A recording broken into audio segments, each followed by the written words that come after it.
Right, just before we crack on with this episode, just a quick word about our sponsor, KS Civils and Groundworks Limited, based in Leeds. They have over 296 years of combined experience in civil engineering and groundworks. Led by Director Carl Smith, their team is known for honesty, reliability and commitment to the highest safety and quality standards. They're proudly ISO accredited and fully CHAS Elite accredited. No matter the size of your project, KS Civils and Groundworks delivers professional, trustworthy service you can rely on. To learn more, visit kscivilsandgroundworks.co.uk. Now let's dive back into this episode. Hi, welcome back to the podcast. Tonight I'm talking to David Moncrief. Now, David served with the RAF. He was a RAF engineer. Was it aviation engineer, was it? Or Yeah, so I was a mechanical engineer on Chinook mechanical helicopters. engineer. You know, I've got a Chinook there, look. A bit smaller than what you're used to working on. Just a bit, yeah. Now, David served many tours of Iraq and I think it was about 14 tours or so of Afghanistan. Yeah, I think I'll just clear something up before the Army people get involved. Is I know the Army do 6 months at a time. Yeah. The Air Force, we tend to do 3-month tours. We'll do a 3-month tour, we'll come home, we'll have a bit of time off, we'll do an exercise in the UK, and then probably go back again later in the year for another 3 months. So yeah, I rattled 14 trips out there, 3 months at a time, not 6 months. I'll clear that up straight away. I mean, you know, it's still 7 years of your life, or well, you know, well, Yeah. Not 7, but 3.5 years of your life, or whatever. Yeah, I think I Doesn't got my matter how long the tour ACSM. was. Yeah, I got my ACSM just for my Afghanistan days. Yeah, well, there you go, exactly. Yeah. Now, you grew up in Wallsend and then joined the RAF, so I'll lead off with the 5 questions that I normally ask everybody. So I'll almost just answer the first one for you then. So, where did you grow up? Why did you join? What was it like? Why did you leave? And what have you done since? So if you just want to tell us about where you grew up and what, you know, why you joined. Yeah, so like you said, I'm originally from Wallsend. It's a little place in Newcastle, kind of in between Newcastle city centre and Whitley Bay on the coast, where most people would kind of know in Newcastle area. Right smack bang in the middle. Pretty standard. Lived on a housing estate with mum, dad, sister. My dad was a car mechanic. Mum worked in a school as a secretary, so pretty normal grown-up family. My grandparents were both at one point in the Air Force. My dad and my uncle served in the police force. My dad for a short period of time, and my uncle served for about 25 years, I think, in the police force. So I think my life was kind of always around forces, uniform, and stuff like that. I couldn't have been a policeman, if I'm being brutally honest. I think the way I grew up, knowing the kids and the area that I grew up, I think the police turned up. They got no respect whatsoever. So I thought, well, I'd probably get arrested myself being a policeman, I think, for giving someone a clip.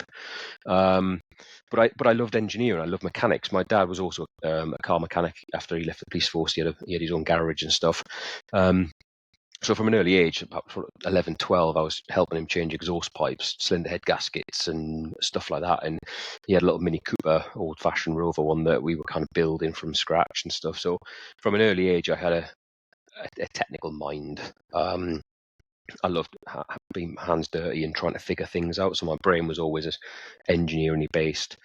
And then it was a bit random, actually. I got to 19, I went to college, did business studies and stuff like that. I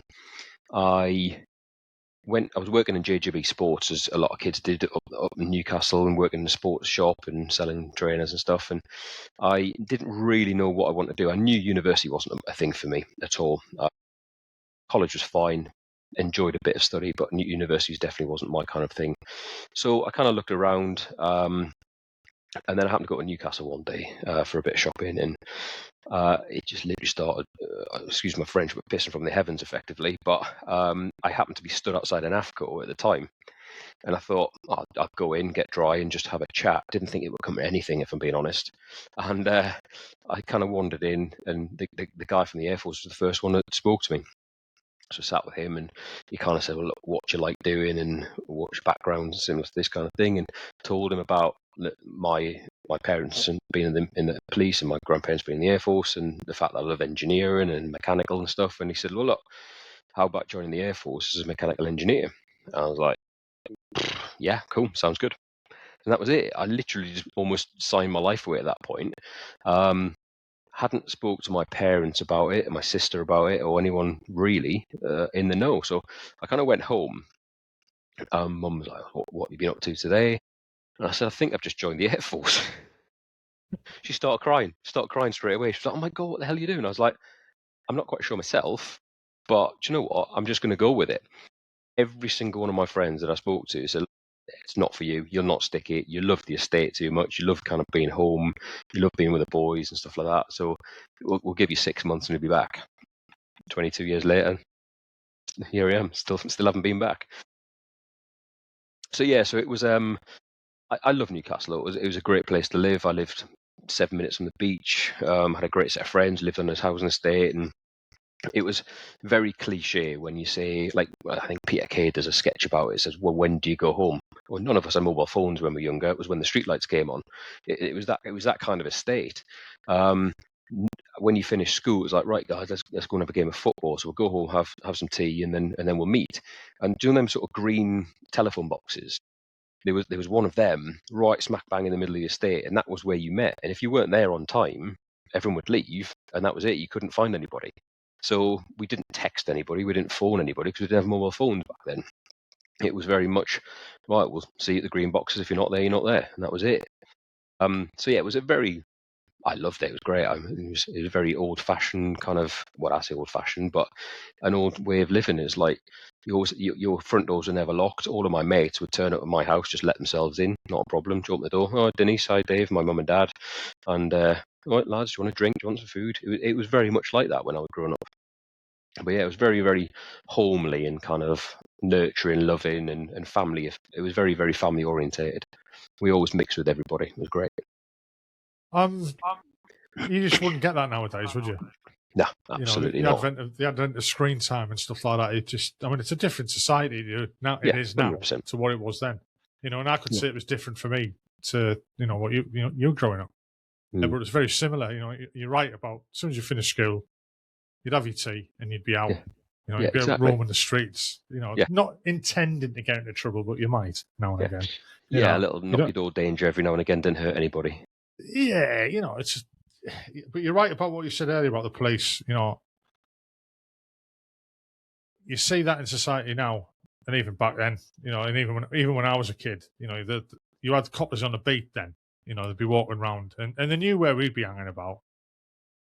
There was one we used to see him nearly every night, and he'd have a chat with us and stuff like that. But we wouldn't muck about when he was around, because he would give us a clip around the back of the ear. Yeah, and that was it. You wouldn't do it again, though, would you? No, but he said there was one night. He says, "I don't mind just being here because I know where he's at.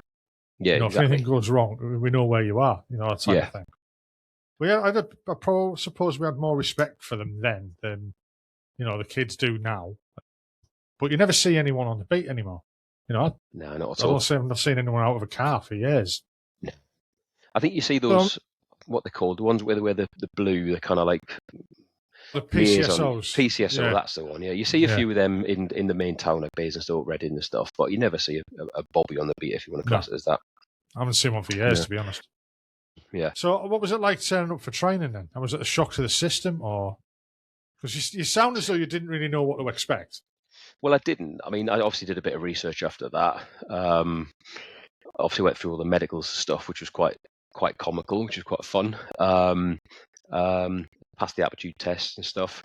One of the things that got me the medical was I went in there, and it was a quite big doctor, and he said, right, take your kit off, and I've got to start touching on my spine and all that sort of bits and pieces.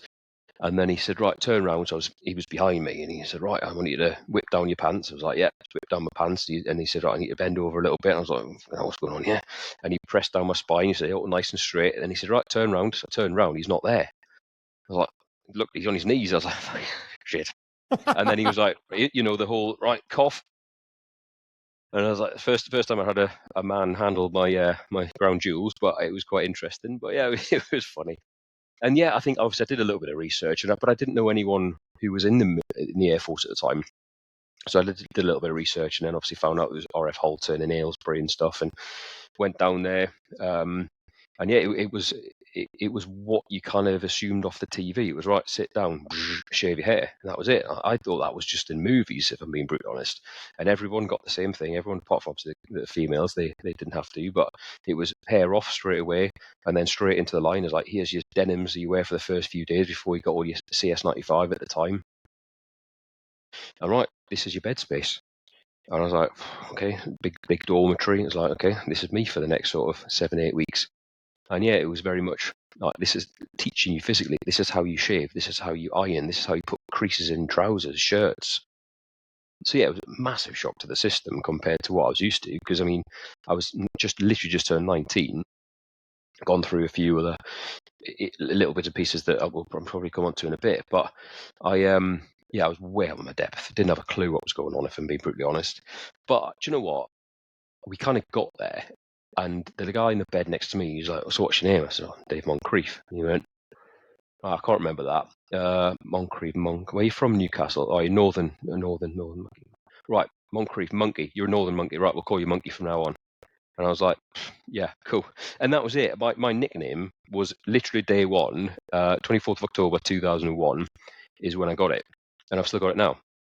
Because when I went from Halton to Cosford, where I did my trade training for 13, 14 months, most of the lads on my course, so 7 and 8 flight, we all end up being mechanical engineers or electrical guys with us. And then 2 of the people from my course there followed me to Odium, and I went on the 7 Squadron. So as soon as I got there, one of them got asked, what's your name? My name's Claire, who was a female, came with me. And she went, I'm Claire and this is Monkey. And that was it. So day one at 7 Squadron, I got the name Monkey, and it's never left me. It's mad, isn't it? I mean, my name's Andrew, not Frankie. And I got called Frankenstein once on an exercise, and it just stuck.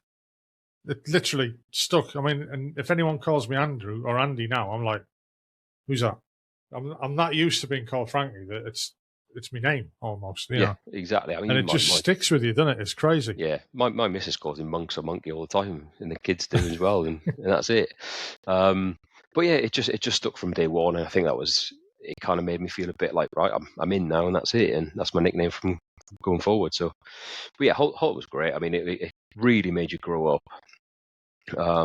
learn a lot, like how to physically live and how to be. Before that, I think you're very institutionalized in your own home. You're looked after by your parents. Washing's done, ironing's done. You're fed. You're coming from school. Your tea's on the table, and that was it. And it's now right. I've got to learn how to wash my clothes, but not just my clothes. We had a routine that, right, I'll do Mondays and I'll take everyone's wash and do everyone's together, so they could do all their beds and they'd do my bed, and then the next day someone else would do it on a Tuesday and I'd do their beds and vice versa. So it was very much building that team ethos.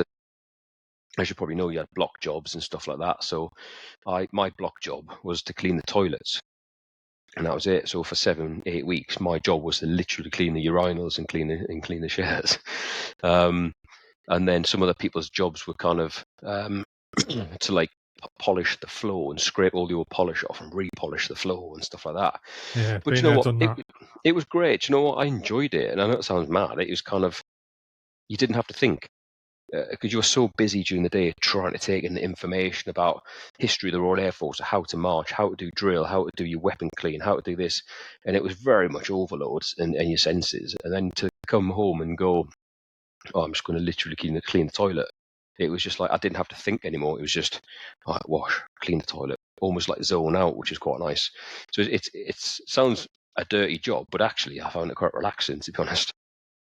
It's, you say, you just go into a zone, don't you? It's just yeah, it was great. So does everyone in the RAF go to the same place for basic training then? Because I know nothing about the RAF at all, to be honest. Yeah. So if you are like a non-commissioned trade, you'll go through RAF Halton. So whether you're going to be a steward, a photographer, whatever you are, engineer, you'll always go through RAF Halton, which I went through at Aylesbury. And then at that point, once you finish your sort of basic training, you then spread out into, depending on where you are. So I think engineers obviously went to Technical College at Cosford. If you were going into sort of more air operations and air traffic control roles, I think that was Shawbury. I think GEF, I think maybe St Athan, don't quote me on that, but I think it was St Athan. Adminers go to a different place. I think actually adminers might stay at Halton, I can't remember. So yeah, I think once you've done your 7 weeks, you then disperse. if you are going commission route, it's RAF Cranwell in Lincolnshire, and you do your course there, and at that point, depending on obviously what trade you're going to be, you then spread out into depending on obviously what you're going to do for your life. Like pilots, if they're going to be fast jet, or I think they all stay at Cranwell and do the basic flight course, and then they get streamed fast jet or rotary, and then rotary go to Shawbury. I think fast jet, stay at Cranwell, and then they'll go to Valley and fly the Hawk for a bit and stuff. Yeah, it's very different. So when you passed out your basic training, we always get a bit of leave. Did you go on? Did everybody notice a difference in you? Yeah, I think my parents knew straight away. I mean, they came down and watched my pass out parade with a good mate of mine and my sister. And straight away they were like, you just seem, even in 7-8 weeks, you just seem more, I don't know, grown up, but you seem more of a man. And I was like, yeah, I'll agree with that. I felt different for sure. I felt like I had grown up a lot. I felt like I learned a lot. I felt like even my core skills of learning how to socialize with different groups of people, because I was very bubbled when I was in Newcastle. It was very much the same housing estate, 4 or 5 pockets of lads, and that was the only 4 or 5 pockets of lads I'd ever speak to. And then you go off, and then it's like, right, you've got a guy from Scotland, a guy from Ireland, a guy from Wales, whatever, and you just start to learn. I don't know, it sounds different cultures, but different ways of living, I guess, and it the backgrounds of some people. Cultures. Yeah, I was exactly the same. I'd signed up with junior leaders, and we had guys from all over the country. You know, some guys from up in the Highlands, and I couldn't understand a word they were saying. You know, and again, I'm like you grow up in that little bubble in your own little town, and you don't appreciate the bigger picture of what's out there. And then when you all of a sudden meet all these people, you're just like, but no. I mean, it sounds very similar to the basic military syllabus that we do in the army as well. You know, it doesn't sound too dissimilar for that. I mean, I've interviewed guys in the Navy, and theirs is quite different. You know, but again, there's all similarities in it. It's building them down, breaking them down, and building them back up. Into what they want, really. Yeah. You know, I mean, your trade training would have been very different, I would imagine, from. You know, I would type phase 2 training that we're going to nowadays. It's not that much different from being in training. You know, it's still there's all the enforced discipline, let's call it, and stuff like that, and the rules and everything like that. I would imagine you going on a mechanical engineer's course, you got a bit more grown up. Let's say you didn't start with. I've been honest. You still had to kind of. There was probably 16 or 17 of us, 18 of us on the course. You still had to line up in the morning, and you kind of walked with everybody. So there would have been probably 100 people on parade in the morning, and you all marched together with discips to the relevant hangars that you start doing, like whether it's your avionics, survival equipment, mechanical engineering, propulsion engineering, whatever. And you'd walk in a massive chain line, effectively, to the relevant places. You'd all halt outside, get dismissed by the discips. You'll go then into your relevant places. The discipline on that side of things was all still there. You still got your block inspections. We went from a big dormitory to, I think it was 5 of us in our room. And you didn't have to make bed packs and all that sort of stuff anymore. It was a little bit more grown up in that sense, but you still got a weekly inspection of your block to make sure your toilets were clean. You don't have block jobs, but you just had to kind of basically keep it clean yourselves. You still had to make your bed, and again, they could let themselves in. And when you were in study during the day, they could let themselves in, have a look around. If you weren't good enough, you obviously heard about it later on that day. But yeah, it was slightly more relaxed, because obviously going through basic training, I'm assuming like yours, there was no boozing and stuff like that. You weren't allowed to go to the bar. But as soon as you got into trade training, you could obviously go to the NAFI and have a few beers, and then you had obviously like bop nights we had on a Wednesday and all that sort of stuff. So yeah, it was definitely more grown up. You can go home as much as you want weekend wise. There wasn't kind of lockdowns and stuff. Where basic training, that was it. You were there to the whole thing. But yeah, it was definitely still a learning curve. It's definitely still a big kind of discipline orientated environment for sure, I think. But it was great. How did you find the course itself? Were you prepared? Like, I mean, you said you'd grown up, around mechanics. Yeah. Did you enjoy the course? Did you find it easy, or? I found certain parts, like the actual hands-on stuff, like the panel bashing, nuts and bolts, putting things together, pipes, hydraulics, and stuff like that. I found that quite easy. Following like a manual, how, because we had Jaguars in the hangar, how to fit a Jaguar leg, how to do a functional check. It was very step by step. So some of the stuff that I found slightly harder, because you did a section on learning how about hydraulics or fuel systems or theory of flight, blah blah blah. Because I'm a very much a kinesthetic learner, I learn by physically doing something. But when someone's talking to me for 3 hours on a board about the theory of flight and how it works, I'm just stood there going like that. It was just blowing my mind. I'm like, people in the back behind me are like falling asleep and stuff. But the actual, when you got the hands-on sections, that's when I really enjoyed it and kind of and loved that element of it. But yeah, I think the being spoken to, I'm not that great as a reading or a visual learner. I'm definitely a hands-on, do it once, I can do it a million times. Like for me, my missus didn't understand how, if I drive somewhere once, even if it's from here to Scotland, I will literally remember the route without having to use sat-nav ever again. I just remember it by doing it once. Is where she goes to Basingstoke, which is not far from here. She puts sat-nav on every 5 minutes. There'll always be, oh, but there might be a traffic jam. There's still only one road that gets you to Basingstoke, though. So yeah, so I loved it. I loved the learning thing. Because I love engineering, and I think when you're studying something that you're actually passionate about, I think it's easier to learn it because you want to learn it. If you were going to start talking to me about electronics isn't my thing. Mechanics, getting dirty and stuff is my thing. So electronics blows my mind, if I'm being honest, how electronics works. I understand it.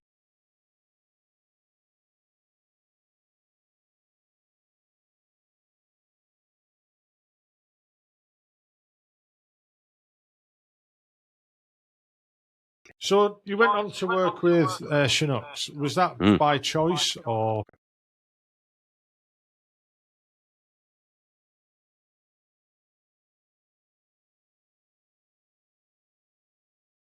Three choices you want, and then a negative one that you don't want. So I put 7 Squadron first. I really want to go on helicopters. Fast jets just didn't really interest me. It's just wings and noise, if I'm being honest. And I've got that kind of, I love to fix something and then get in it and go with it. Where fast jet, there's only one pilot, you fix it and they fly off and they get all the glory. So it's quite nice to be able to kind of fix a helicopter, jump in the back of it and then fly somewhere. So I put 7 Squadron first. I think I put Bryce Norton second to work on Hercules. And I put my third choice as the Red Arrows, knowing that I wouldn't have got it. So I thought, oh, they're probably going to give me one of my first two. Because I didn't think Red Arrows for your first choice coming up basic training, you're never going to get it. So I thought, well, it gets rid of one of the choices I don't particularly want. And then for my negative choice, I think I put Lehman because I didn't really want to be at home, if that makes sense. That was the closest base to where I lived. Yeah. I didn't want to be there. Yeah, I joined the military to move away and do something new. I didn't join. I know a lot of people are like, oh, I'm going to join the military and I want to get Lehman so I'm close to home. Why? I mean, you've joined the military to explore the world and have a great time. So go and explore the world. Why do you want to live where you've just been? So for me, well, look on the map. Odeon was pretty much the furthest away from Newcastle. It had helicopters. Cool, let's go there. And I did a bit of research on 7 Squadron as well, and I thought, well, it sounds cool what they do. Obviously, you've got the black fleet, which is 7 Squadron, then you've got the green fleet, which is 18 and 27. And I thought, well, if I'm going to hang around with people with pixelated faces and stuff like that, I might as well go on 7 Squadron and be the sort of best squadron of the Chinook force. And that's, I was lucky I got that straight away. I mean, you say they're black fleet and green fleet. You know, I just want to explain that. Right, so when I say green fleet, as in Green Army, 27 and 18 Squadron tend to do taking standard army units to places and doing stuff. It's kind of a bit different now. They have started doing a bit more special ops, but 7 Squadron was very much in the dark of the night, as their motto is, per diem per noctem, by day by night. Most of the operations were done at night with guys from Hereford and guys from Poole, and that was it. So I thought, if I'm going to go and do something, then I'm probably going to get to go to some unusual places around the world, maybe, rather than just very, very basic places. So yeah, so I never wanted to go on a boat. Didn't join the Navy, so I was like, no, don't want to go on 18 Squadron, which spend a lot of time on ship when I first joined. So yeah, so I said, let's put my name down for 7 Squadron and let's see if I can do some quite fun stuff. Through my career, I've done some amazing stuff. And what was it like turning up at the squadron for the first time? Because a lot of people find that also intimidating as well. Yeah, well, I joined at a bit of a strange time, to be honest, because I got there on the 4th of February 2003, and on the 6th of February 2003, pretty much 90% of the squadron and most of the aircraft disappeared to the Gulf. And I was like, "Hi, I'm Monkey. How you doing?" I had like literally a beer with loads of people on night one, and they're like, "All right, we're off to Iraq." I was like, "Cool." So there's me and a few of the kind of senior chiefs, flight sergeants, a couple of sergeants, and then the training guys, a guy called Jez, who said, "Look, obviously you're not going to go because you're not qualified. We need to train you, etc., on Chinook and do your conversion course." So I basically stayed behind. So it was a bit of a kind of so excited to be on the squadron, and then almost a bit of an anticlimax because you got there and it was like, "All right, see you later, guys. I'll stay here then, shall I?"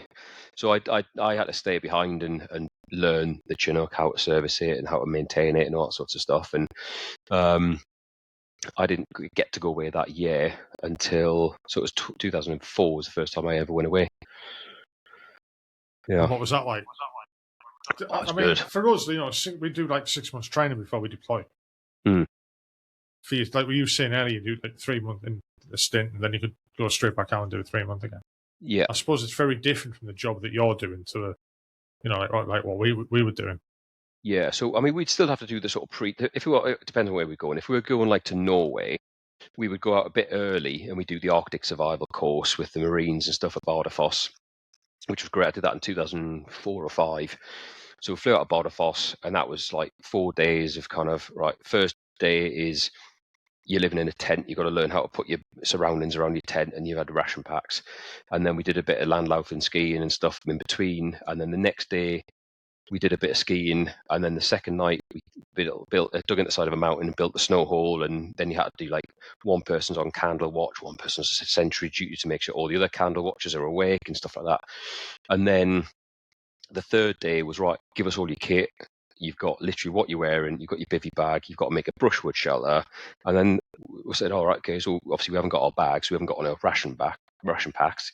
What are we eating tonight, or do we have to go and find it? And then all of a sudden, this massive Norwegian guy walked in with a reindeer, like alive, and literally rolled it on its back, popped it a knife through its chest, and then just started hacking legs and stuff off it, and was like, there you go. And then we got a little Nescafe tin with like 3 potatoes, 2 carrots, and some lentils inside it, and that was it. And luckily, on my little cohort that we had an RFO chef, and he's like, "Don't worry, leave it to me." Excellent.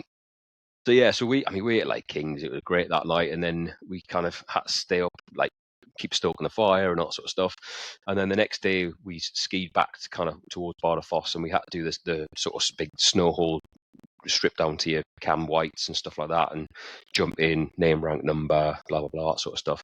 So we did that for about 4 days before we actually started the proper exercise, and all that was basically in case aircraft was to fly somewhere around a fjord, whatever, and then unfortunately break, we'd have to fly out and fix it. We could be out for 3, 4, 5 days at a time fixing something. So we had to do all of that before we deployed out to Norway. And I loved it. It was great. I loved being outside. I loved camping. I loved being in the great outdoors, and I learned loads of new stuff. It was exactly the same when we went, before we started doing a lot of the Afghan stuff. We did Oman. That was our kind of place because the dust and the sand was very similar to the dust and the sand. So the pilots would do all their dust landing practice and stuff. So again, we went to Oman and we did a desert survival course. Again, similar kind of thing to Norway, living out in the desert and living under a poncho and a shelter sheet. One of the ones I didn't get to do, which I was quite disappointed, was the jungle. I would have loved to have done the jungle training, just because the temperature difference, that they've been constantly wet and sweaty, and the humidity and stuff like that. Loads of my friends did it. They went to Belize, but I didn't make the cut, unfortunately, which is quite disappointing. So I would have done all of the relative survival courses. But yeah, so I did a few trips out to Oman. I went to Norway about 4 times, Oman 4 times. I did a couple of trips out to Iraq. Most of it was based out in Balad, near Baghdad. And then the rest of my life was literally Afghanistan after Afghanistan after Afghanistan. That started the first time I think I went was probably 2005 or 6, before Herrick kind of really started. We would go out to Afghanistan with 4 aircraft. We'd build them at Bagram. They'd fly around the guys and do relevant jobs wherever they need to be, whether it's Baram Char on the Pakistan border, Jalalabad, etc., etc. And then we'd fly every now and again into Kandahar when Kandahar was dead. I mean, there was nothing there when the first early days that we started going out there. There was no sort of effectively aircraft pan that we would have. It was very much metal Corrimex on the floor that we would stick the aircraft on, and that was it. So they were the first 2 tours that I did out there. And then after that, it then became obviously an enduring op. So I was on the team of the first engineers that went out with 7 Squadron to build the first sort of 4 Chinooks that we had out there permanently. And then 18 and 27 Squadron, they then started doing their thing further down the flight line at Kandahar before they then moved off to Bastion a few years later. And that was obviously their main home base. The question I've got is, and it may sound pretty obvious to you, but not to me. How would you get a Chinook from here to Afghanistan? 2 ways generally. If we were using British as a Mill-Air, it would be on a C-17. So as you look at a Chinook, you've got the kind of the forward pylon, which is the bit that kind of sticks up at the front with the forward rotor blades on, and then the back pylon's slightly bigger. Basically, that whole, you take the back pylon off and the gearbox drops out the bottom, you take the pylon off, and the front one, you take the blades off and you take that off. So it just becomes a tube effectively. The rotor blades go inside on effectively like toast racks inside the aircraft, and all the fairings and stuff like that go inside. You put the ramp up, and then the aft gearbox and the forward gearbox and the pylon go on trolleys separately, and then they get shipped. I mean, some of the people who've been watching and listening to your podcast, they might have seen a Chinook on the back of a truck going down the M4 potentially, or up the A40 towards, the M40 up towards Bryce Norton. So it goes to Bryce Norton, and then literally it gets winched into the back of a C-17. So they'll stick the ramp down and they'll just winch it in the back, put the pylons in as well. And then we would normally sit at the sides. Obviously, C-17 had the seats at the side, and then we'd literally just fly wherever, get out the other side, roll it off, put it all back together over about 2 or 3 days, do a flight test, and then that was it, done.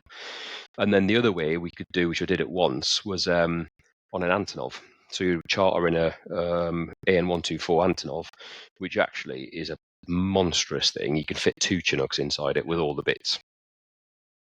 So I managed to fly in one of them. They've got a ramp at the back, and they kind of the wheels kind of twist down at the front, and then the nose lifts up, and they've got a ramp at the front as well. So I managed to fly on that. But the cabin, I don't think it's pressurized, but upstairs where the pilot sits, right at the front, is pressurized. And at the back of the aircraft, there's basically a rope ladder that you've got to climb into a pressurized cabin at the back. And you're sat there on, it is airline seats effectively, but you're stuck in this tiny little cabin, no bigger than a sort of an average sized person's bathroom effectively. And you've got these Ukrainian guys who were their crew chiefs, literally just sat there boozing vodka, smoking. I mean, they didn't care. It was great. Yeah, very old school, but it kind of was great. And then you get to wherever you be. I think I went to Oman, I think, on the back of a Antonov. But most of the time I spent, most of my life was flying around on C-17s, which was great, amazing bit of kit. So we your first time out in Afghanistan then. What was it? What was your feeling? Were you scared? Were you? I think the trepidation or whatever. Yeah, I think if anybody really thinks about it and they say it didn't scare me a bit, I think I'll call bullshit on that. If I'm being honest, I think that it's an unknown. You're going somewhere as a young. I would have been 21. I think the first time I deployed to Afghanistan.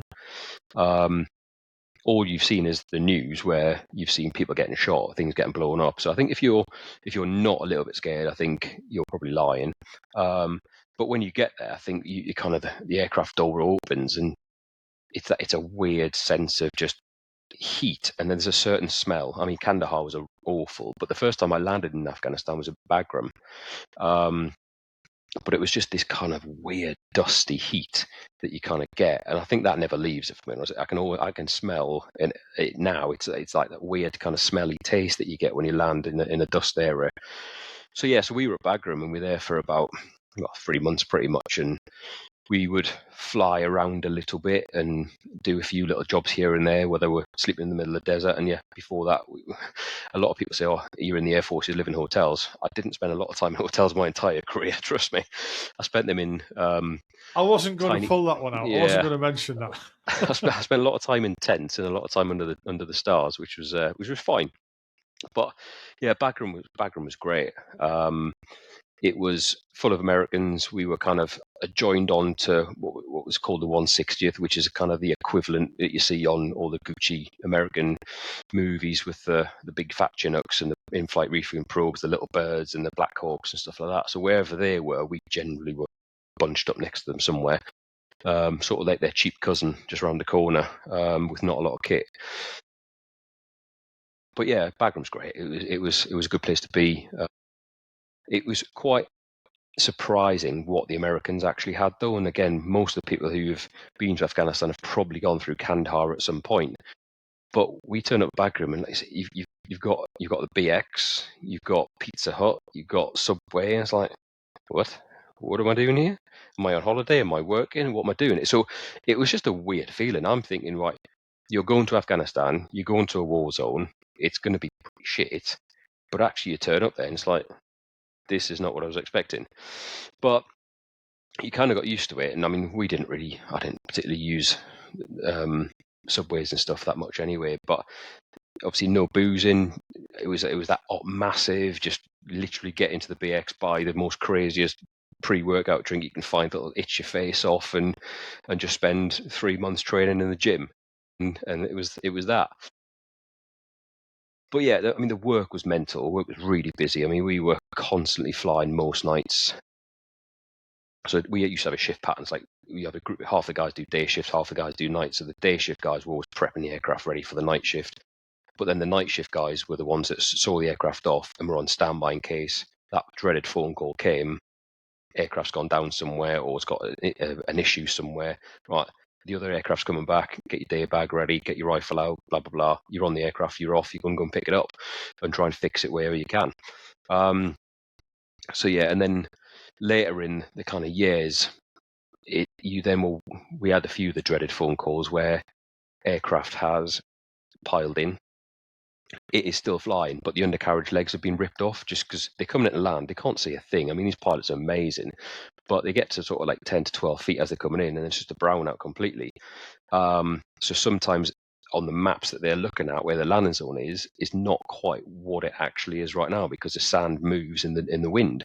So if there's a ditch or a ravine or whatever, and then all of a sudden, all right, aircraft's coming back, it's got no undercarriage on it. So you had to then prep your small team to run out at Kandahar, Bagram, wherever you were, basically a pallet of sandbags and a pallet truck, and you've got a 12.5, 13-ton helicopter hovering above you at 10 feet, and you're trying to push sandbags and trying to torque the aircraft down to land on a sandbag so that it doesn't actually tip over when it lands, because if it's only got 3 undercarriage legs on it, it'll just go like that. So you're literally stood underneath a 13, 14-ton helicopter with 70-mile-an-hour downwash. And I think I did that, 5 or 6 times, something like that. I mean, yeah, it's exciting. I can't imagine what that would be like. Yeah, it's exciting when it kind of happens the first time, but then the grand scheme of things comes into play when it shuts down, everyone's safe, which is great, and then all of a sudden it's like, we got a lot of work to do now. I mean, we had one where we were at Kandahar, and it was very early days, like 2006. The captain phoned up, said, on the radio, said, yeah, we're coming back in. We've got undercarriage has failed, as in we've ripped it off. He hadn't just done one, he'd done 3. So he'd done one at the front and both back. Well, this is the first time we'd seen this in 2005-06. It was like, shit, what do we do? I mean, we hadn't got a contingency for it because we'd never done it before. So I remember the aircraft being in the hover at about 6-7 feet. We had to call a Bowser, so a big fuel truck, and we were refueling it from the right-hand side, connected on, right, fuel pumping. But the left-hand forward undercarriage, where some of the fuel pipes are, that had all been ripped apart. So the fuel was going in one side, straight out the other. We were like, so we got enough in that was going in the right-hand fuel tanks, and it was like, right, what are we actually going to do? And they were like, I think we're just going to have to try and land it and see what happens. So he did. He landed on, aircraft tipped over, and I think by the time he'd shut down, the rotor blade was probably about 1.5 inches from touching the floor. But that aircraft went into got sent home. Obviously, it was completely ruined. So we sent it home, and then it went through a whole. I think it was down at Fleetlands for a while, which is like the Boeing centre for kind of big repairs. Had to go on a jig and all sorts of stuff like that, and it came back into service. Yeah, so it did that, isn't it? Yeah, yeah. But it was exciting. It was fun. I mean, we did have one that was quite a worrying time. Again, it was in Kandahar. It was a good friend of mine he's not serving anymore. He's out now as a private helicopter. But it was one of his first op tours after he transferred from Pumas, and they went out as a 2-ship. They always fly as a 2-ship, and this was before Apache escorts and all that sorts of stuff like that. And they dropped a load of troops off at a target, and as he lifted, both aircraft lifted together to fly off. He was in lifter 1. RPG went straight through the forward pylon. So he was co-pilot at the time. The pilot managed to fly about 2.5 miles, and it was like, I just can't do it. Literally, I'm not going to get home. So he had to land very heavily. The 2 crewmen in the back, they hurt their backs because of the way they landed quite heavily. All 4 crew managed to get out. The second aircraft landed on and picked them up, which they were all relatively safe and well, but then lifted off and then brought them back. But we were watching part of it on what we call Kill TV, effectively, back at Kandahar. We were watching it on a screen and what was going on. And there was, within minutes, there was insurgents trying to get on the aircraft to rob, guns, all sorts of bits and pieces. That aircraft got denied in the end. But yeah, the guys made it home, albeit injured and a little bit shaken up, I think. But I mean, the guy who was the pilot in others, he was a great guy. He getting a DFC for it, Distinguished Flying Cross, just because he managed to fly the aircraft to a relatively safe distance to actually be picked up by the other team. And yeah, he's still serving. Is there a process for when that happens? Like you'll see it in the movies and stuff, And in the artillery, we call it spiking a gun. We'd destroy the gun or make sure that if anyone tried to use it, it was going to blow up. Basically, you put rounds in the wrong way and stuff like that. So, is there a procedure like that for helicopters? Yeah, exactly. Yes, I mean, we had. There was a couple of times this had to be done, whether it was due to that one or I think 18 and 27 Squadron had an issue where the aircraft landed too heavily, they couldn't get it back, so they got denied. But if an aircraft is able to be recovered or part of it be recovered, we had a procedure where we basically chop the rotor blades off. So we send engineers out, we chop the rotor blades off with circular saws and they just fall onto the floor, and we try and rescue as much as we could. Put it all into net, and then you can put in shackles into the rotor head system itself, and basically another Chinook or Mi-26, massive, huge sort of Ukrainian helicopter can come in and pick it up and bring it back for us. But yeah, that was like a procedure that we would kind of almost play out. Who's doing this, who's doing what, how training on the circular saws, training on how to do the netting and all sorts of stuff, underslung load training. So we'd go through all of that sorts of stuff, but you just hope it never happens. And there was a couple of times where it did, and we had the aircraft had to be brought back in underslung. But it's better to try and save the aircraft than deny it, because you could always recover certain bits and Christmas tree it effectively and take little pieces off it to fix other aircraft, even if it's too badly damaged. But yeah, we went through that training, and I think, some of the guys in 1827, good mate of mine, Jim, had to go out and try to recover an aircraft, and they were out in the middle of the Afghan desert somewhere, and they started coming under fire. So they were on the aircraft, all the kit on, hacking things off. And then all of a sudden, mortar rounds started to come in. There was RPGs were flying over, and that was it. Basically, the sort of the powers that be got on the radio and said, "Look, just leave, get on the aircraft and come out. It's just too dangerous." And then I don't know, maybe a tornado or whatever it was, just dropped something on top of it and denied it straight away. Yeah, so it's quite an impressive watch. So it is good. Yeah. I know when I was in the artillery and you were on a crew for a long time, you get an attachment to the vehicle that you're on, basically, because it's your life, like one of the guns and stuff like that. Did you ever get that with certain airframes that were in and all the time? Yeah, It it was became weird. yours. Yeah, there's certain, not necessarily like individual airframes, but you always knew there was like all aircraft should really fly exactly the same, but they don't. It's kind of weird. There's some aircraft that they did a thing called a corkscrew, so it almost felt like you were flying like this, but it would pass all the rotor tunes and stuff. It was a strange experience. But then you kind of knew that, all right, I've got 711. Right, I want to be on that one. So there's 4 aircraft going to fly today. 711, 681, 691, and blah, blah, blah. I want to be on that one because I know that one's a good one and it never breaks.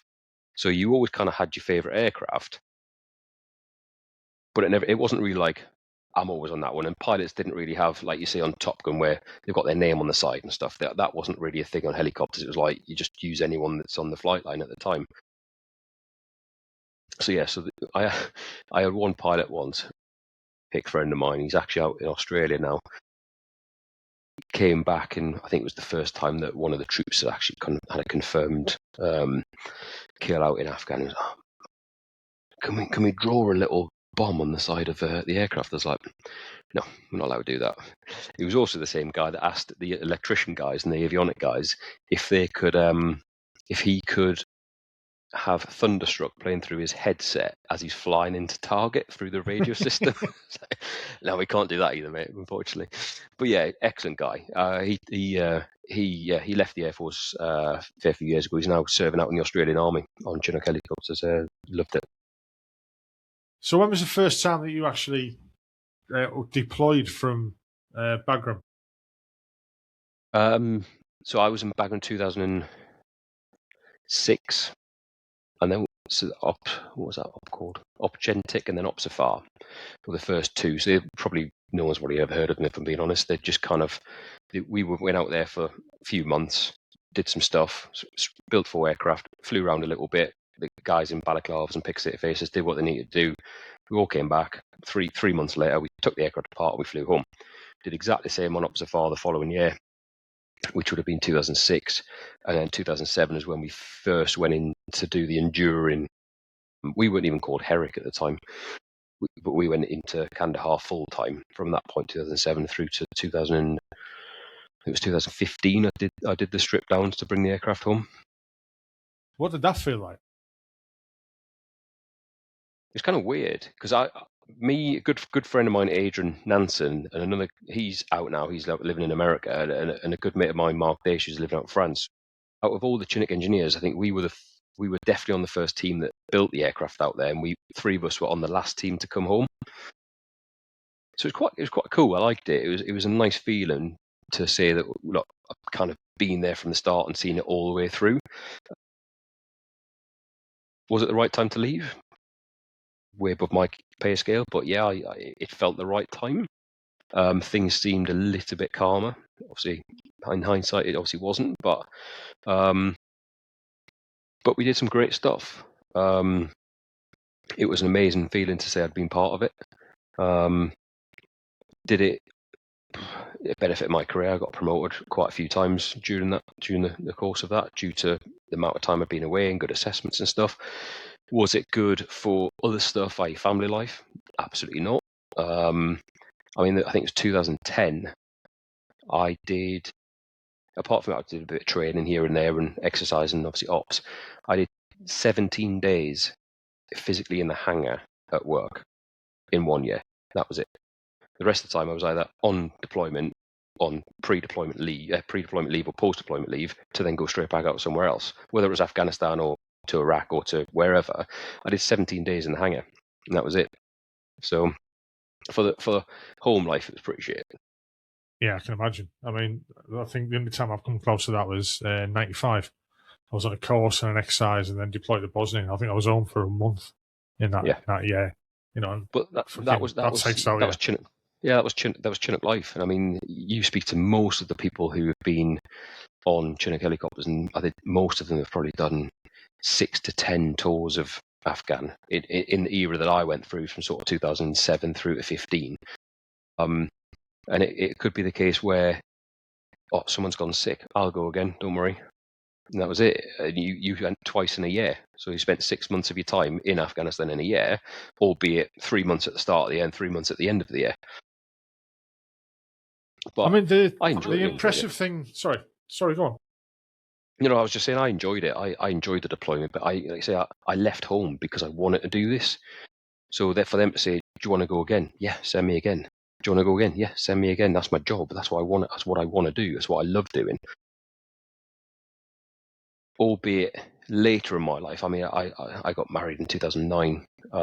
Had a son in 2011. So for the 2011 onwards, there was a couple of those which I really struggled with. Like the first one, especially 2012. Yeah, I went through a pretty dark patch. I imagine, That was due especially with a to young family and everything.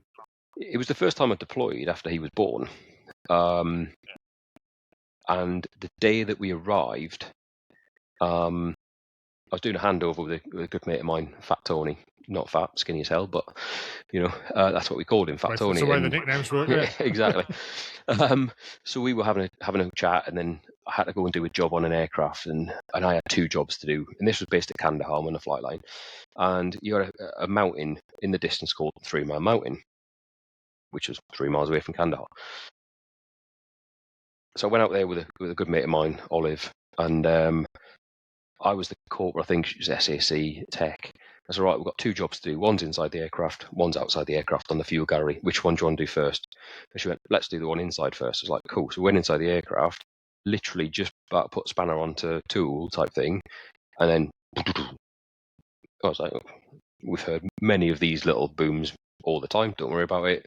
Let's just stay on the aircraft, do the sort of wait for a couple of minutes, and then we'll go back in, do the roll call, blah, blah, blah.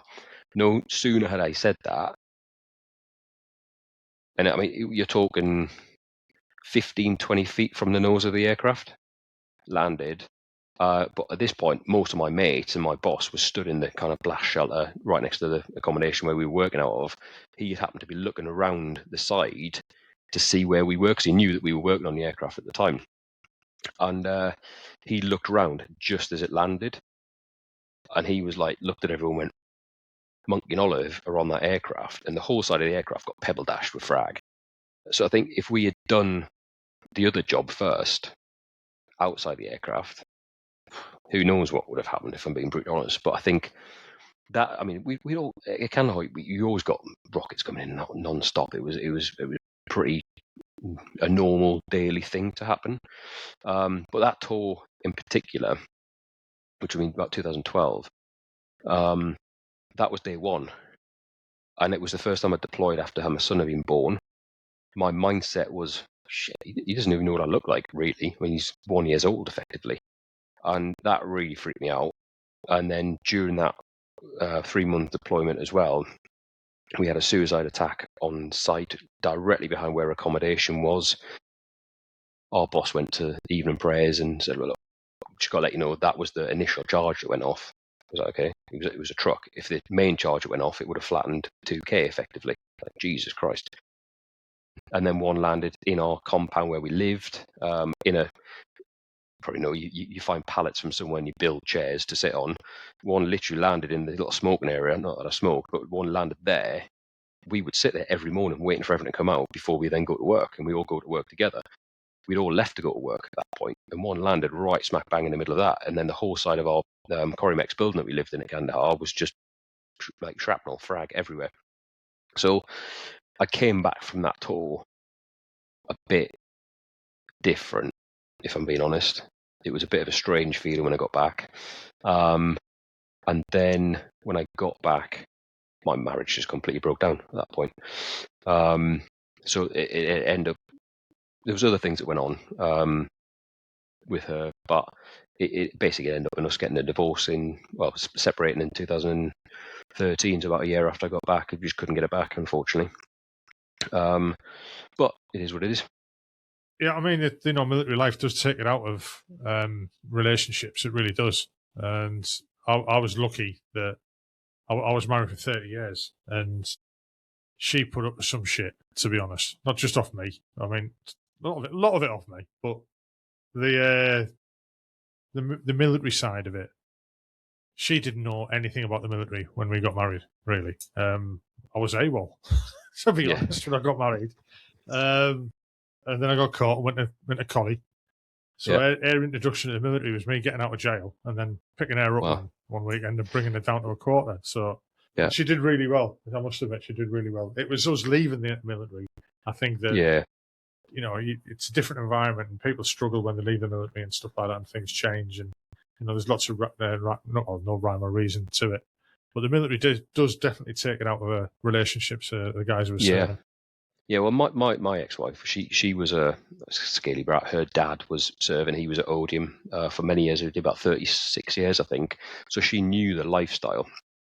But I think when I went on that tour just before I went as well, we had a miscarriage and stuff like that. So I think so many different things happened before I then went. I came back a total different person. It didn't really work out in the end.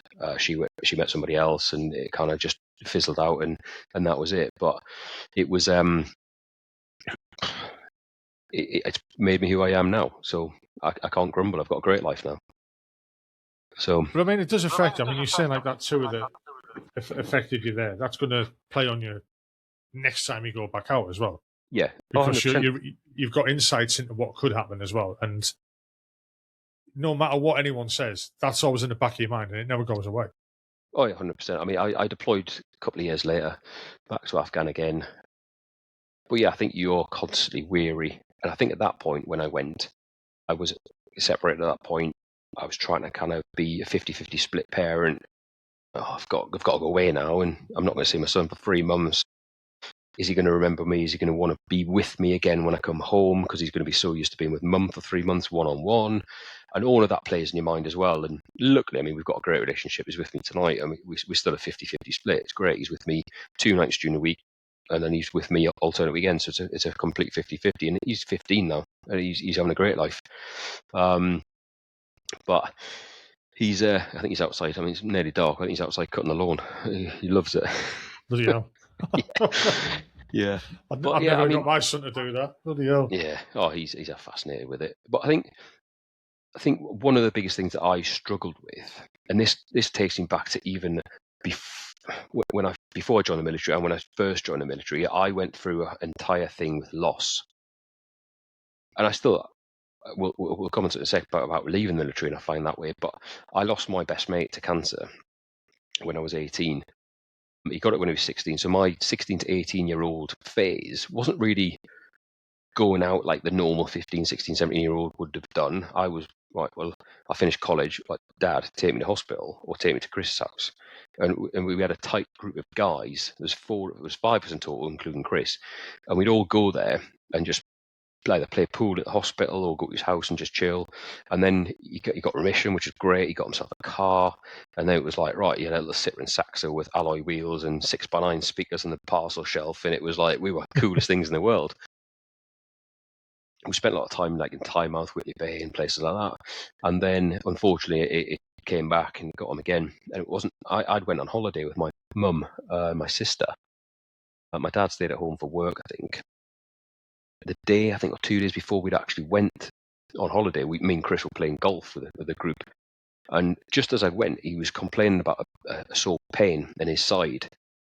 His mum and dad assumed it was like golf bag just banging on him for 18 holes type thing. And it got worse and worse over the next couple of days. He went to hospital and they said, oh, yeah, we're going to take some bloods and blah, blah, blah. And he said, yeah, you've got cancer. So by the time I came home 2 weeks later, he was in hospital. I didn't know anything about this. They didn't tell us until we got back. And I remember my mum being on the phone. I remember waking up the morning after we got back, and my mum was on the phone to one of my best mates' parents. And all I heard was her say, oh my God. And then she started crying. And then she came through and told me. I was like, right, take me to hospital then. So I went to hospital, had a chat with Chris, and after that was it. We went through that kind of 2-year phase. But he got it again, unfortunately. After his remission, I mean, his hair was growing back. He got himself a job. He was having a great time, and yet came back, and that was it. Didn't take long, and unfortunately passed away. So I dealt with that leading up to joining the military, and then when I joined the military, the same weekend I was at Cosford at the time, and the same weekend that the Queen Mother passed away, my gran passed away. So I was close to her. I mean, I used to see her literally twice a day. I'd go and sit with her and have a chat, and she lived about 100 yards up the road. And, so that was a kind of a loss. But I'd kind of gone from losing my best mate, felt like I'd lost most of my family because I left and joined the military. I then got to my military base, then I lost my gran, felt I was by myself. Then I moved on to another base, lost my mates again, who I was kind of building up with. And then you start going through the kind of rat race of being in the military, and your mates come, your mates go, and then you start going to Afghanistan, and then every single time you're saying, right, say goodbye to everybody, you're deployed again. That kind of loss, that feeling of loss all the time. And then I felt like when my son was born, and that incident happened in Afghan, I was like, shit. I felt like I lost myself, but also I felt a bit like I lost him a little bit. So it was all of those feelings of loss built up, and I went through massive amounts of mental health rehab at Aldershot and stuff after that. But then you get to 2021. I had a serious incident in sport. I was quite an accomplished horse rider. I randomly took up horse riding at the grand age of 35 because I went to buy pizza. It sounds random, but basically, right. I went to buy pizza in Oldham for my son. And when I went into this lovely little pizzeria, there was a mate of mine sat with a group of people who I recognised from sight, but weren't engineers. And as an engineer, I don't know if it's the same in your trade, but as engineers, we only talk to engineers. We don't talk to anybody else because you're not as good as us. That was it. But he was sat with like a RAF copper, an air traffic controller, and all these sorts of different people. And I just said, Ross, what are you doing? And he said, oh, it's the riding club. We get together for pizzas and drinks and whatever. And I'd not long been single at this point. And I was like, oh, that sounds cool. And then he was sat next to a girl called Rachel, who I knew through circuit training. And I said, oh, I didn't realise you ride. And she went, yeah, I've ridden since I was like 3. And I just literally went, do you know what? I've always fancied riding a horse. And she went, oh, I'll book your lesson on Wednesday. So I went to this lesson. And then I said, okay, so what do you do after the lesson? I was literally on the lead rein, getting walked around on this massive horse. I didn't have a clue what I was doing. Never sat on a horse in my entire life. And then I said, oh, what do you do after the lesson? He said, oh, we go to the pub. Right, you're talking my language. Let's go. So it became a thing on a Wednesday night where we'd go to the pub after a lesson, have a booze, start building the amount of people in the club. And then it was also like, 16, 17 of us at some nights going for riding and then going to the pub. And then 2 pints became 4 pints and 3 bottles of port on a Wednesday night. And then it's like, you wake up on a Thursday thinking it was a great idea yesterday, but it's not anymore because I feel thick as hell. I became quite accomplished with it to the point I was competing in two-day events, and I started hunting with Sandhurst Academy and stuff like that. But then in 2021, I was training for a military event, and I got thrown off. And I've fallen off horse God knows how many times, and it's never been a problem. But I landed in the most awkward place ever on a road on tarmac, and the horse just spooked, and I landed. And my foot stayed still, but the rest of my body carried on going. So I had a thing called a spiral fracture to my left tibia and fibia, and basically halfway down my leg was 90 degrees to the rest of it. So I was lying on the floor, and I said to my mate, I said, look, phone an ambulance, I think I broke my leg. She went, no, you haven't. I said, honestly, I think I broke my leg. I looked at it, and it was literally 90 degrees to the rest. I was like, shit. And that was it straight away. My brain immediately went to, shit, how do I look after my son? That was it. It was kind of like my default setting was kind of that. So I went to hospital that day, and they put my leg straight. So they gave me the wonder drug ketamine, which was ironically a horse tranquilizer. Tranquilizer. So yeah, so I had that, and it was the best party I've had in my entire life, to be honest. It was wild. So yeah, put my leg straight, and then the next day, so that was on the Saturday. The next day on the Sunday, they put my leg, basically put a rod through my shin bone and put my screws and bits and bobs back together. And I thought, all right, that's it. So in hospital, I recover, back to it, done. But then 2 days after being in hospital, I was in chronic pain. I mean, I literally screaming. Morphine didn't touch the sides, and they took the bandage off. My leg was probably like twice the size it should have been. And the doctor came around and said, look, we think you've got a thing called acute compartment syndrome. Basically, the fascia that's in your leg doesn't swell enough to let the pressure through. So they basically had to cut my leg open. Literally that day, they said, look, if we don't take it in, you're going to lose your leg or you're going to die. And I was like, what? Okay, let's go. So took me into surgery on the Tuesday, and I've now got basically 2 14-inch scars up the side of my leg. They leave you open for a couple of days. Pressure all gets relieved. They drain any clots and stuff like that out. And then 2 days later, they take you back into surgery again and stitch you back up. And that was it. And I was in hospital for about 10 days, lost about a stone in weight, and then was allowed to go home. But I couldn't walk.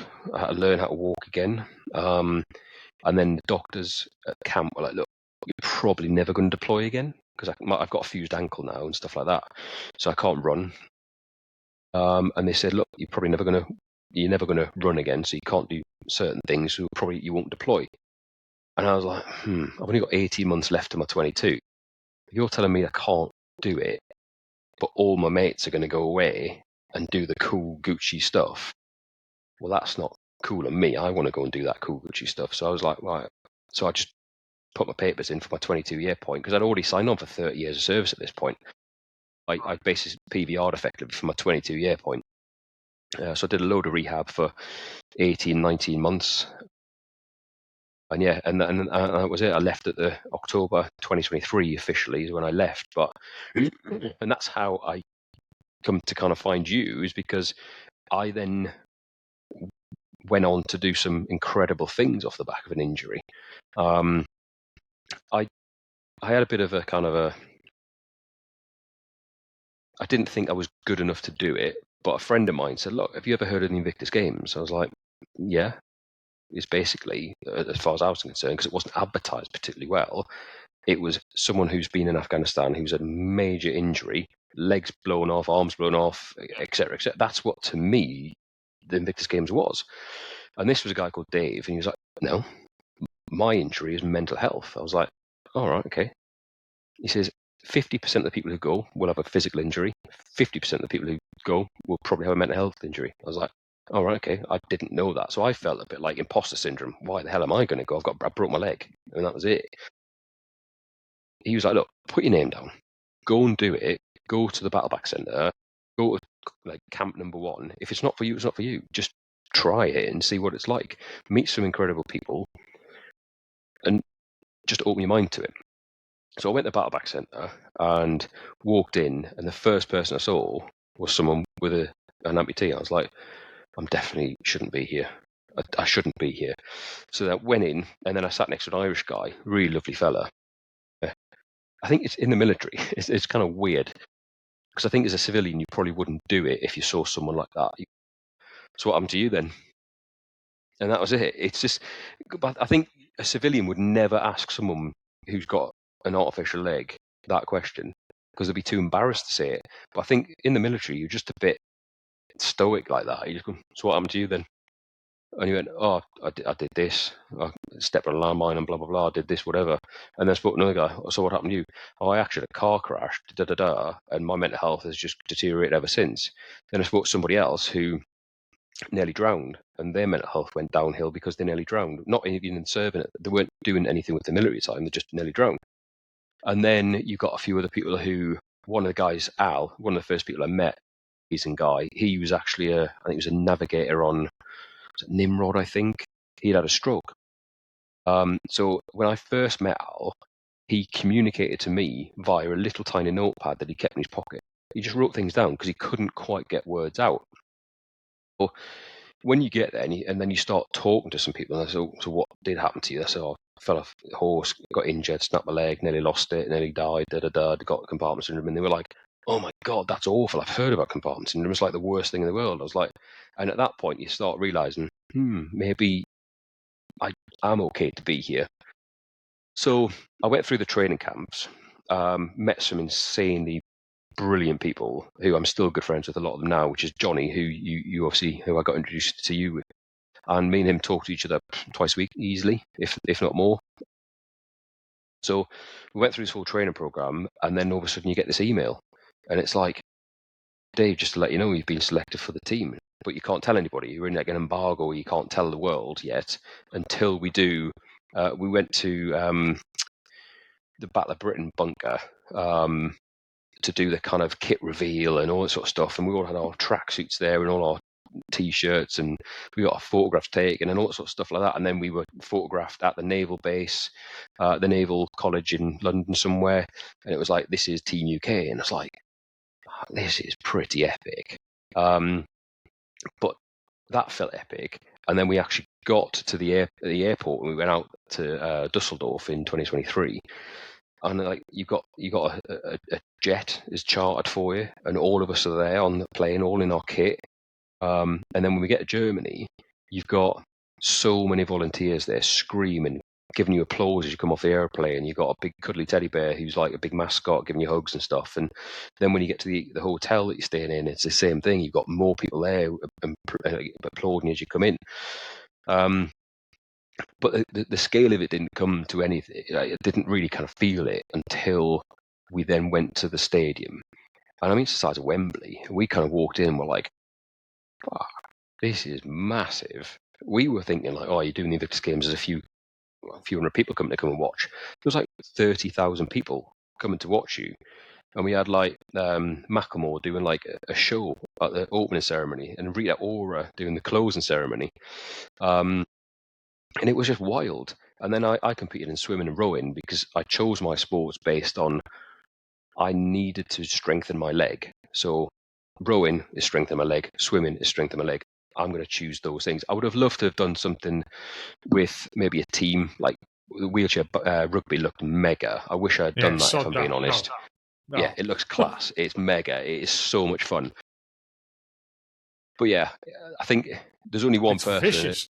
Oh, it's vicious as hell, but there's like the name of the day was number 6, Charlie Holford. He was a really good mate of mine. He's an absolute legend, but he was like, I mean, every 3 seconds he was scoring. He was just an absolute machine, but he was just in it. If you're going to go, you want to be the best. And he was just plowing through people. It was just insane. And you know, I loved it. And to the point where my son, because he was at school at the time, he couldn't come out to Dusseldorf to watch. So I had my missus, my mum, and my niece came out. But I spoke to my son's school before I left. I said, look, this is what I'm just about to do. And they were like, oh my God, this sounds incredible. I said, I'd really love Riley to watch it, if possible. So they were like, yeah, 100%. Don't worry. Just send us the link. We'll make sure. It was on like a YouTube channel. So he watched me do my first row. And then the teachers actually put it on in the class and allowed him to watch me do my swim. And I came second in my swim, in my 50-meter freestyle. And all the kids were like, Riley, your dad's like a legend. I was like, and that meant a lot to me because I'd actually moved him from one school to the other due to bullying. And he was having a really crap time at the school he was at. So for me, it helped me to do it in my recovery, but it kind of helped him at the same time. And like all of his mates were like, Riley, your dad's class. Is he going to come to school and chat to us? And every time I see most of his mates now, they're, oh, Dave, how you doing? How you doing? And it kind of helped him and helped me at the same time to do my recovery, which is cool.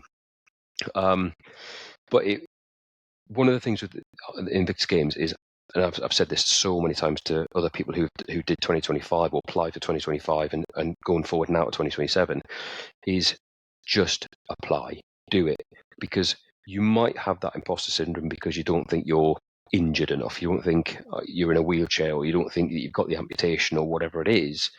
It's not about that. It's a recovery journey for anybody to do their kind of recovery, whether it's I met an amazing guy, Charlie, who was an ex-Marine, and he had a brain injury.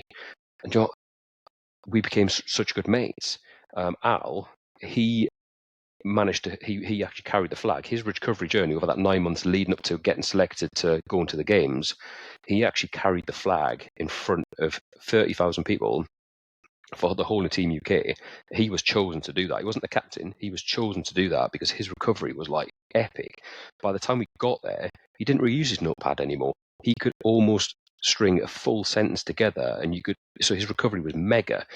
And you're going through that with all these different people, and you're watching how they grow as a person into the new form of themselves, whether it's learning how to walk again because they've had an amputation or lost an arm, or whether they've got a brain injury, or whether they've a girl called Danny, she was on the swimming team.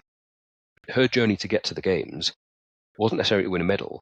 She had an issue with being in water because she nearly drowned. All she wanted to do was get the journey back to where she could get in a pool so she could take her baby son swimming. That's what she wanted to do. It wasn't about winning medals. It was about being in that pool with her son and getting that recovery done. That was it. My journey, again, wasn't about medals. My recovery was learn how to walk again and building strength in my leg and meeting some incredible people. And I've gone on to new stuff now. So again, through the Invictus Games kind of community, we've got other people who went off to do skiing. So now I'm now part of Armed Forces Paris Known team. I've got a mate of mine, Ben Gallagher, Johnny's there, Lindsay's there, Cody's there, Charlie Holford's been. There's been loads of different people from my Invictus game journey who have now gone on to do snow sports. So we all go and kind of catch up and meet each other and go skiing and stuff, which is great. I've got a lot of my friends who use other charities like Mission Motorsport, an amazing charity. So I've been at Silverstone and doing some stuff with them, and obviously they do the National Transition event every year and stuff. Again, all of these things that have stemmed. I didn't know any of that until I found the RBL and Invictus Games. And now, I mean, people phone me up all the time. Oh, Dave, this charity's doing this. Do you want to come and do this? And then Johnny, who you've had on your podcast, he's now set up with Matt, the Afghan veterans community. And again, I think we've got.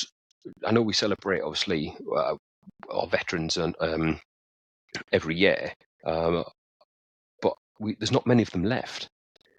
And his worry was, well, once they've all gone, what's next? Our generation, including yours, our generation's all Afghanistan, all Iraq. So let's bring the history of that back to the people and try and have that community about. So he wants to do the community. He wants to do the so almost like the teaching in schools and showing kids, look, this is what happened over that span of 15 years that we were going to Afghanistan, and keep it alive for the people who didn't make it back. Or not just the people who didn't make it back, but also the people who have been affected by it. Me, you, anyone who's been there will have come back with a tiny mental health injury or a massive mental health injury. All of us have got one, I believe. I'm honestly believe that. I think if anyone has been to Afghanistan and come back and said, I'm absolutely fine, I don't think that's true. I don't think you can. Whether it's constantly saying goodbye to somebody and then you have a great time out, then you come back, that is going to affect you at some point. Whether you've been there and you've been shot at, blown up, bombed, whatever, or whatever it's been, I think no matter who you are, you'll have had a small trigger in your brain that you still probably struggle with now, I think. I'm a big believer in that. I agree with you. I totally agree with you. The Afghan veterans community, I mean, I spoke with Johnny about it, and I think it's a fantastic, idea, especially going into the schools, because, the civvies, let's call them, totally forget, and I've spoke about this so many times on this podcast about Bosnia. And it's my biggest peeve is that people have just totally forgot about Bosnia, and the shit that happened there. And then Iraq, people tend to, I think they are starting to tend to shy away from it because the people are classing it as our Vietnam type of thing. Should we have been there? Should we have not? Don't really care. I was there. Yeah. I wouldn't say enjoyed myself, but it was, it was a part of my life. Afghanistan, I was very lucky that I never deployed to Afghanistan in my time. I left the military in 2012, so it was still going on, for a while after that. Which leads me to think, should we have been there? Should we have not been there? Did we make a difference? The fall of Afghanistan, I didn't really see what happened. You only seen what happened on the news. People falling off planes and stuff like that. Until I read a book called Escape from Kabul by Levison Wood and Geraint Johns, and that opened my eyes, really, really opened my eyes. And I interviewed Geraint, and I said to him, do you think we made a difference out there? Everything you see on the news was saying we are. I've spoken to people who were in command over there, and they were saying, we did make a difference. Things were better. And as Geraint said, well, yeah, they were great in like Kandahar, they were great in Kabul, but out in the Ulu, didn't make any difference. The people out there were just like, I don't care who's in charge. Just leave me alone. Let me get on with my life. And it's just such a strange, almost dystopian place that has always been controlled by warlords and and different different factions and stuff like that it will never change. It just won't. But it is just disappointing that it just the Taliban steamrolled it within 2 weeks. That's the hard pill to take, or the bitter pill to take. Yeah, absolutely. Because the people there are great. I mean, we obviously had local contractors, Afghani contractors that kind of worked within our site, whether they were doing the cleaning or even delivering our water and all that sort of stuff like that. And then even on the weekends, or every other weekend, I think it was, when you had the they invite them in for the market and go and buy your rugs and you do knock off DVDs and that sort of stuff like that. And they were brilliant. They were all lovely and pleasant and all so smiley to see you, and it was great. So yes, there's the amazing side of Afghanistan, but then you just unfortunately got the dickheads who want to control it. But I think that's in most places, isn't it? These days, there's always somebody who doesn't want to run it one way and wants to run it their way. So, yeah, I mean, it's the state of the world at the moment. 100%. I don't want to mention names, but my little trip in a camper van last week cost me a fortune. Yeah, I live in a sort of a farmhouse now. We got an oil tank to heat the house. Yeah. It doubled in price, put it that way. To try and get the same amount of oil would have cost me double the price 3 weeks ago. It's fucking man. It's got to stop. It's only going to get worse, to be honest. Yeah. So what's your plans for the future then? So I'm working now. I'm working within engineering sort of. I basically run teams of engineers as engineer management, stuff like that, for a branch of the MOD, doing some stuff, which is fine. It's all right. Not a bad place to work. But I'm also doing other stuff. So I think, I don't know whether it was around when you left with enhanced learning credits, but I don't think people really utilise them as much. And when they leave the military, you think, well, I haven't used them, or they're gone. Well, actually, I think you've got about either 3 or 5 years to use them post-service. So I think going through the whole Invictus Games kind of program and getting so much help, so much therapy on my leg, and understanding my body, other people's human anatomy and stuff like that, and how they got help and how it kind of fixed them. I had 1 enhanced learning credit left to use after I did the project management course that everybody does, because that's what you want to be when you leave the military, as a project manager, which I didn't. So I'm using that currently to go to Peter Simmons College in Winchester, and I'm doing a sports therapy course, because I've learned it all going through my physio and stuff like that. So what my plan is, and I'm hoping it's going to come to fruition, is to kind of go round like 360 back to the Invictus Games, but I'm not going back as an athlete in 2027. I'm going to apply to be on the medical team, because we had a great medical team. We had a nurse, we had a physio, and we had some sports therapists. So if you had a tight shoulder, tight legs, whatever, they'd kind of help you out after you've trained. So my ambition is to apply, which will be coming out in the next few weeks, to apply for the medical team and go back as a sports therapist to give back to the next generation of Invictus Games athletes, to get them through what I've been through and get them to that end goal, which is sticking back on that jersey with Union Jack on your arm and stand in front of everyone and going, do you know what? I've won. Whether it's a medal or not, I've got to this point. Not saying recover, because I don't think we're ever going to recover fully, but I've got to the point where I can stand there shoulder to shoulder with all my mates and go, do you know what? I've made it. This is where I was. This is where I used to be. Now I'm back to being me again. So if I can be a small part in helping someone to get to that, whether it's even just as an ambassador, to say, well, look, I'm doing some deep tissue work on someone's calves. How are you actually feeling? Talk to me. And they can say, oh, I'm a bit nervous about this. Right. I was nervous in the same situation. What I did is this. Even if you give them a little bit of a nugget of information, if it helps them for that one time, brilliant. It's made my journey back to finishing the Invictus Games pathway. It's done. I'm there. I've done the athlete bit. I've got some amazing pictures. I've met some amazing people. Now I want to go back and help them lot to actually get to where they are.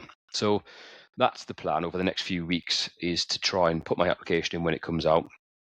And then fingers crossed I get selected, because there is a selection process. It's the same as most things. The athlete pathway is gone through. I think they're doing that now, and some people are either getting the good news or it's not your turn this time, because we had about 600 people apply when I went, and I think they had to knock it down to, I think it was 59, I think. So yeah, and it is very much based on who would benefit the most, who would get the most out of it over that period of time. It's about a sort of 9 months to a year process before when you get selected or when you start training to actually competing. So I think what I would say to people who don't get it, do not be disheartened. You might think, damn, I didn't get it. I'm really good. I really, really needed it. You did, but so did somebody else. And I think that's what you've got to remember. It just wasn't your time. It doesn't mean it's never. And there's so many other things that you can do within the Invictus Games Foundation. You can still join the Invictus Games Foundation. You just don't need to be an athlete for it. And there's loads of stuff they can do. We've gone on with my coach, who's an amazing guy, really good friend of mine, Nick Steele, he was our rowing coach at Dusseldorf. And leading up to Dusseldorf, we became really good friends there and good friends since. And he invited a few of us up to Maidenhead Rowing Club, which is not far from me. It's about 35 minutes. And I now row there and I'm part of the adaptive squad. So we've got an adaptive team effectively at Maidenhead Rowing Club. They didn't have one really before the Invictus Games thing. And Nick has kind of built that with 2023 athletes, 2025 athletes, and moving forward to civilians as well. And he's brilliant, absolutely brilliant bloke. And I go up there every other Friday when I'm not at work. I normally go and have a row with him, do about 8 or 10K or so. Beg Gallagher, another good mate of mine, he'll come down. Gemma Terry, who's part of the RBL staff, she now rows there. And then we just go afterwards and we go and have a coffee, chew the fat, and just kind of actually, when you're rowing, you don't talk to each other that much about how you are because you're just in a bit of a zone and you're getting on with your exercise, your phys. But then when you go and have the coffee, it's like, Joe, how are you actually doing? How's it been over the last few weeks? Talk to me. And we kind of open up to each other because it's a safe environment. We've all been there. We've all been through something and it feels a safer environment. I talk to them. Bear in mind, I've only known them since 2022 when I got selected. I would tell them more than I'll tell my mates who I've been mates with for 40 years because they get it. My civvy mates don't really understand what I do or what I have done in the past. All my military mates know exactly what I've done, where I've been, what I've been up to, how many times I've deployed, what it's like being deployed, what it's like to say goodbye, what it's like to say hi again, what it's like to say goodbye again. And they get it. So I think the biggest thing that I find is talk to people who you really can confide in, who can also empathize. A lot of people can sympathize. I read something in the newspaper, I can sympathize what you got. You can't really empathize what I've got because you've never been there, you've never done it. But all of these people who I've gone through the Invictus Games with, we've all been in the military, we've all been injured physically, we've definitely all been injured mentally, and we're all just, that person goes, so what happened to your leg then? It's just, do you know what I mean? We can do it, and it's such a lovely kind of feeling that I've got some incredible sort of like tops that have got my Union Jack on, it's like Invictus Games, and it's like, do you know what, I was part of something again. Rather than going, right, you're out of the military, give us your respirator, give us your rucksack, off you pop, see you later, sign there, done. And that's it. I mean, most of my medals, I think I've got about, 8 medals or something.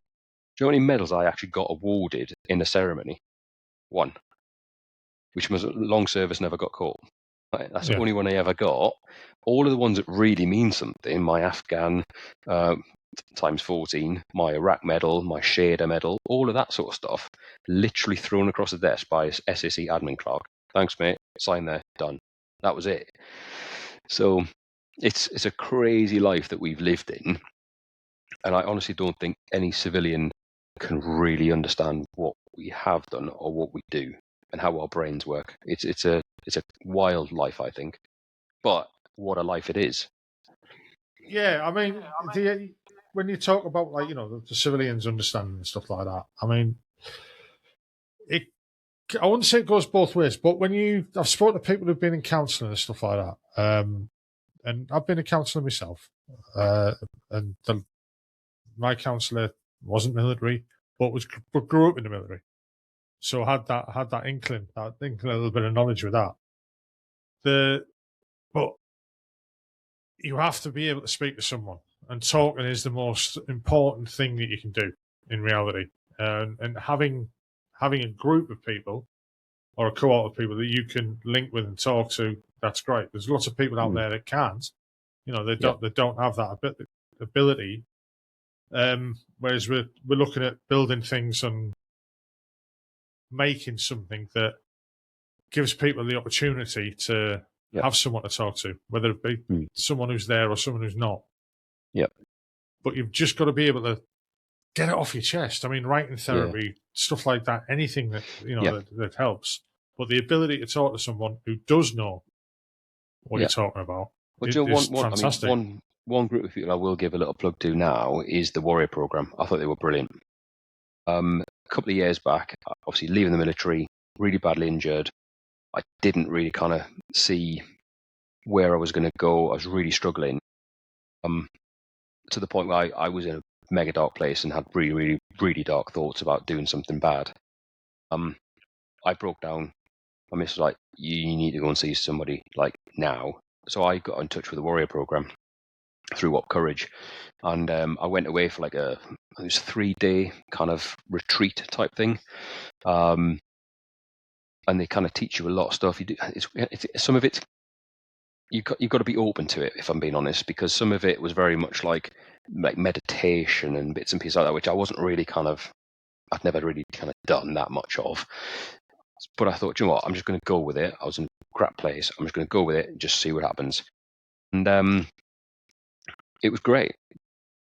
And I'm still on my kind of year afterwards, and they phone me up once a month. I have a check-in with a guy once a month.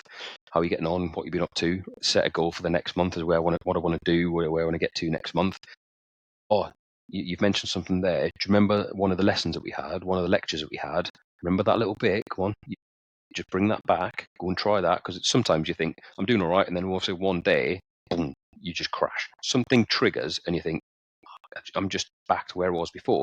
So he would just go, remember that lecture we had? Remember what we did? Let's bring that back to the front of your brain. Let's try that again. Brings you back to where you need to be, and then again, start to rise up. It's a long process. It's a long end game to get to.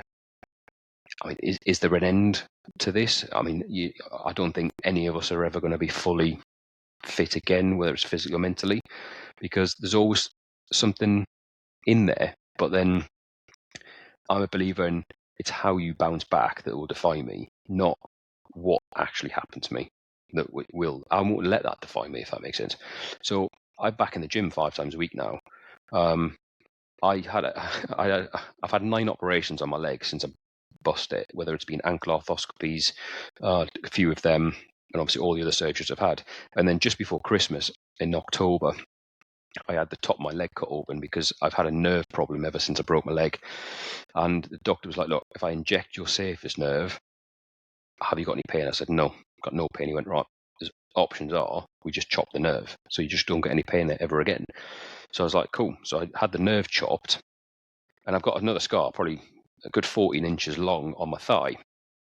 So I was in hospital for a couple of days, had a drain in it and all that sort of stuff. Came out, did what I was supposed to be doing, gradually building back into walking, etc., etc., etc.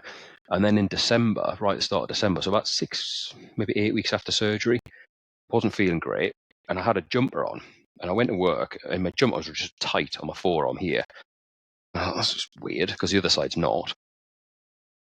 The next day, exactly the same. I felt great health other than that, just felt a bit tight. And then on the Wednesday, I worked at home. I had a hoodie on, and at 5 o'clock, so I whipped my hoodie off, go and have a shower, I'm off to college on the Wednesday night. And I looked down, and my forearm was just massive compared to the other side, and it was all red. And I was like, this just looks a bit odd. So I said to my miss, I said, does that look normal to you? She went, no. I was like, right, I'm not going to college. I'm going to go to hospital and get it looked at. So they did a load of checks on me. And they said, we're going to bring you back and do a scan in the morning. And I had a blood clot in my arm. Other than that, felt fine. I literally felt absolutely fantastic, apart from big Popeye fat arm. And that was it. So they gave me some blood thinners and said, go home, take the blood thinners, and we'll just keep checking on you regularly type of thing. I was like, cool. But we're not convinced it is the leg op that's caused the blood clot. I was like, okay, because it's like opposite limbs type thing. It's travelled a long way, etc., etc. I was like, all right, okay, so what else could it be? I mean, the doctors are pretty brutal sometimes in hospital. She kind of looked at me and went, well, it could be cancer. What? Okay. I literally said it like that. I was like, so I'm sat in hospital by myself, think I've got a fat arm, and that was it. And then she said, I was like, shit. So she said, we're going to take some more bloods. It's a load of bloods. And I went home. How the hell do I tell the kids that? Do I tell them? Do I not tell them? So I spoke to Miss and I said, I'm not going to tell them, but you just need to know this is what's on the cards. And then 2 days later, I think it was on the Saturday or Sunday, I wasn't feeling very well. And woke up in the morning, I felt a bit tight on my chest. So got to about 5 o'clock tea time, and she knew, my missus knew there was something wrong, but I didn't want to say anything in front of the kids and worry them. So she phoned a friend of ours who's a doctor and basically said, look, Dave's had this blood clot in his arm. He's now got a really bad chest pain. He's really short of breath, blah, blah, blah. So she went, look, put him in the car, get him to hospital immediately. Took me to hospital, scanned me again, had a pulmonary embolism on my right lung. Okay. And I was like, shit. So they were like, this is serious now. If it moves to your heart, possible heart attack, brain, stroke. I was like, fuck. So it was just take it easy, like carry on with the medication, more regular check-ins, more blood tests. So it has passed. I mean, I've got no pain now. My arm's a lot better. It's still a little bit bigger than the other side, but not that you would notice it now. So that was Christmas time, leading into December and into the new year. But other than that, I'm still alive. Yes. It's one way of looking at it. Fucking hell, you've not had much Exactly. luck, man, have you? Oh, mate, honestly, the last 4 years have just been one thing after the other. But, you know, touch wood, doing all right. Back in the gym, going away this weekend and take my son to Barcelona for his birthday, which is quite nice, the two of us. So, yeah, things are looking up. And like you say, college is going great, really loving it, enjoying college, meeting new people and helping people, which is great. And fingers crossed on the Invictus Games in 2027, if I get that. Well, I'll keep my fingers crossed for you that because I think it'll do you the world of good. Never mind them. Yeah, hope so. Yeah, but yeah, Right. it's a great thing to do. And like I say, if anyone's even thinking about doing it, just go for it. Put your name in a hat. Just get it done. Right, we've been up just over an hour and a half now. I don't want to take any much more of your time, so we'll end the podcast here. If you can give advice to anyone who wants to join the forces, because we do get people who listen to it who aren't in the forces, what would you give them? Again, I think it's a bit like the Invictus Games thing. I think it's been the most amazing, wild, crazy life to live. If you love to travel, if you love to learn, if you're a keen sportsman of some description, I mean, every sport you can do. I've been skiing, go-karting, people parachute, whatever. I've been speedball racing. You name it, I've pretty much done most of it. But I think the camaraderie, the banter, the people that you meet, it sounds very, very cliche. Literally friends for life. I've had friends who I've worked with for 6-7 years at Odeon, and then once they go, they get posted at Lossiemouth, like Scotland. You don't see them for 5 years, and you remember the last conversation that you had with them the day before they left. They then get posted back to Odeon 6 years later. You carry on exactly where you left off, no change, no different, whatever. Just carry on the same banter, same. It's brilliant, and I think that's it. And the guys who I still keep in touch with the guys who I joined with. We've got a little WhatsApp group that we catch up with each other and stuff like that. But I think the skills you get, the life experiences you get, the people that you meet, and the experiences you can have are just mind-blowingly brilliant. And if you are going to go and do it, put everything into it because it is a great life. It is fantastic. Totally agree about putting everything into it. You know, it's amazing where you can end up. You know, from a council estate to wherever. 100%. Yeah, absolutely 100%. I mean, what you put into it is what you'll get out of it. If you want to go there, go to work, sit in your room every night gaming, go to work for 22 years, pointless. But get in the gym every day, do the circuit training, join the clubs. Yes, put your hand up. Who wants to deploy if someone's gone sick? Me. I want to go. And just go and do it. Experience it and get out there and do the fun stuff. Because guarantee if you put your hand up for the shit, like I'll go to Afghan, I'll go to Afghan, I'll go to Afghan, I'll go to Afghan all the time, there'll be that one trip that comes around which is really good and the boss will go, Monk, I'm going to take you because you've given me 5 Afghans and you've really helped me out a lot. I'm going to put you down. And I went to America. I went to San Diego. Had a great time. So I think if you volunteer, you put your neck on the line and say, right, look, this is my career. I'm going to give everything to it. You'll get it back in abundance. Yeah, totally. Right, I'll say good night to you now. I'm going to stop the recording. Yeah, thanks, Frank. Appreciate it, mate. But thanks for coming on. Really appreciate it. I've enjoyed our chat. Yeah, me too, mate. I hope it's a good one. Yeah, hope everyone gets something from it. Good. I hope you enjoyed that podcast. I enjoyed recording it. If you could just hit the like button, and also if you could subscribe and hit the notification bell, that'd be great, because it'll help the channel grow. The more people will see it, the bigger it'll get, and the more guests I can get on, and the more people I can talk to. Well, I hope you enjoyed it, like I said. Look forward to the next one. Hopefully we'll be out next week as normal. Bye-bye now.